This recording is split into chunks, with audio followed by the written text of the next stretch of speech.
So, what's it really like living in Italy at the moment with the whole Green Pass situation and vaccines?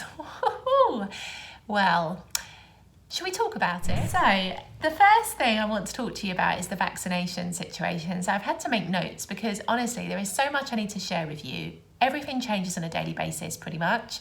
We have new decrees and ordinances announced pretty much all the time.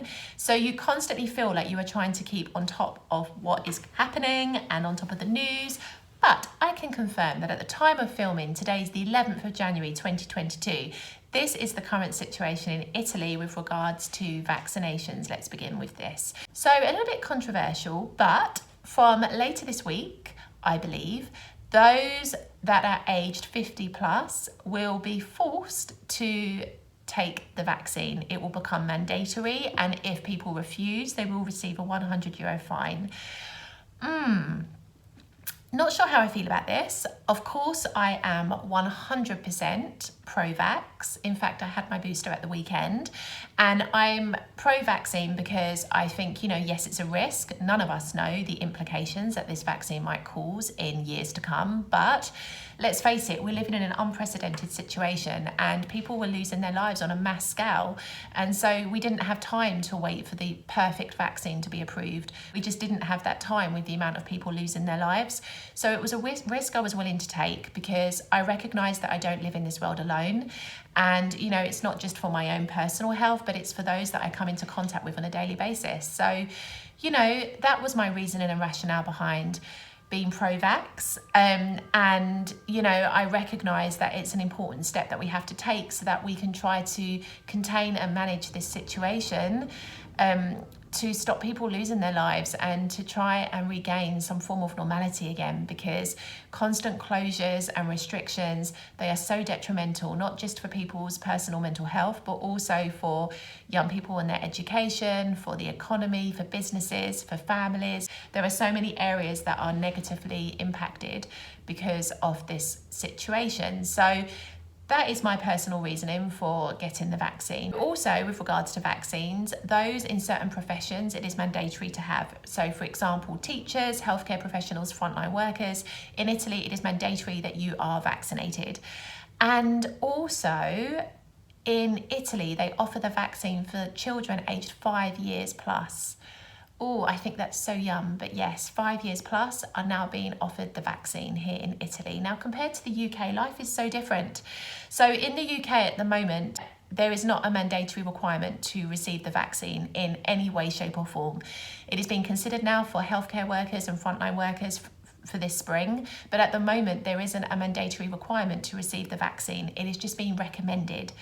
And also vaccines are only issued to those aged 12 and over, so no under 12s in the UK are being offered the vaccine. And I kind of feel this is the thing when you make a vaccine mandatory. As humans, we are programmed to not like being told what to do. So when somebody tells you to do something and you are made to feel like you're pressured and you have no other choice, intrinsically we don't like it. And so naturally there is a part of us that rebels and doesn't want to do it because, quite simply, we don't like being told what to do.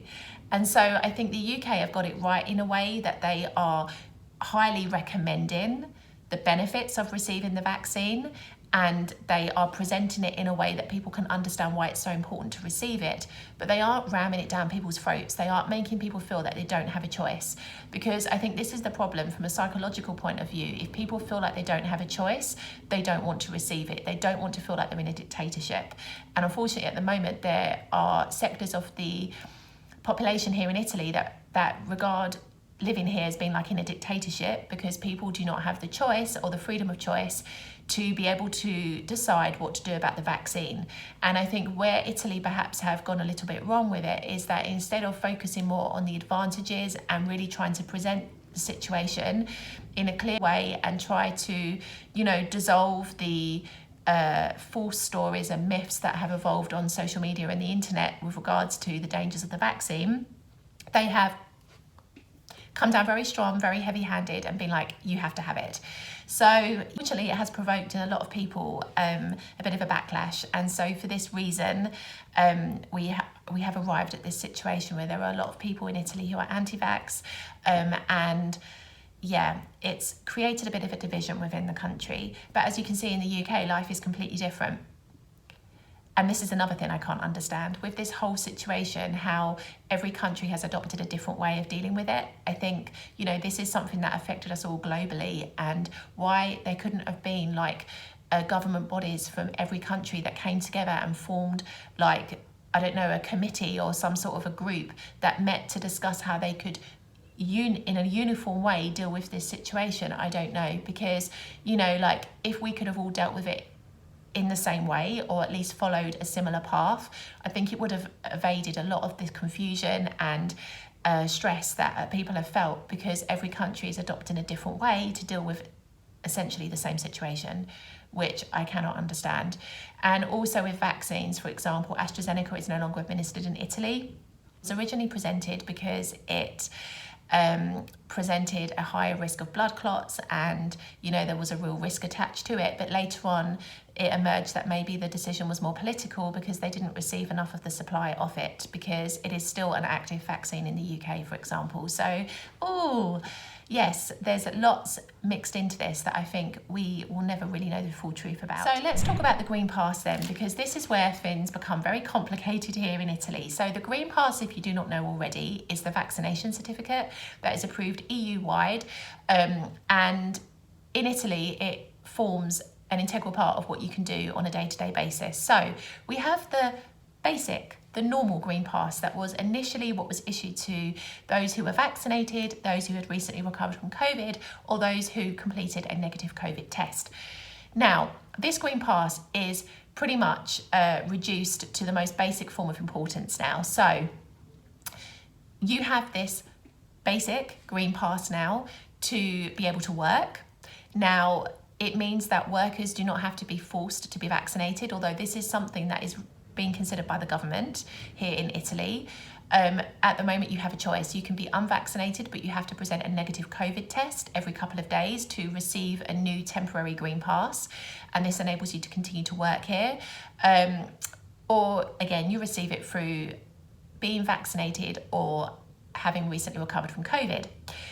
Now, from the 20th of January, this basic Green Pass is now needed to be able to go to the hairdressers, to be able to go into a bank, to be able to go into a post office, to go into non-essential shops, to go into shopping malls. So, yes, this basic Green Pass is slowly but surely making it more difficult for those who are unvaccinated and don't wish to keep doing a COVID test to be able to access essential services.